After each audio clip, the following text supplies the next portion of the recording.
民众常常怨看讲，咱台湾的人行道哦是真歹行，常常有电条、变电箱、消防条，也是乌多摆挡路。有国民党的立委个地方议员就呼吁讲，应该甲变电箱地下化，甲空间幸福用路人。也毋过台电是表示讲，这毋是个一个单位就有法度来处理，佮牵涉到土地问题。人行道顶悬用要互路顶甲变电箱占掉咧，台中乌节三营路这个所在，亲像安尼过路人未穿过定电关卡的所在，至少有7个。国内真侪人行道也真早稀释，机车、公车站牌，或者是电火条啊、电箱，严重压缩路人的空间。南港路2段，短短250公尺，有多少个电杆？加一加刚好55个。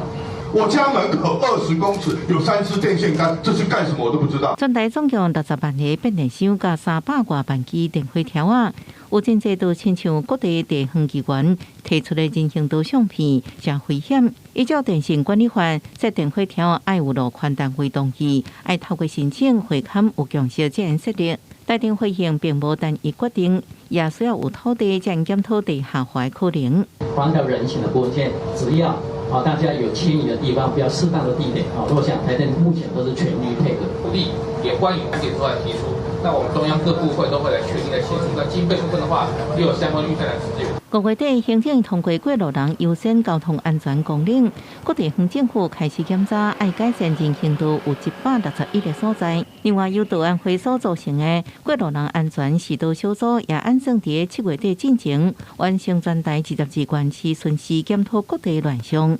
记者综合报道。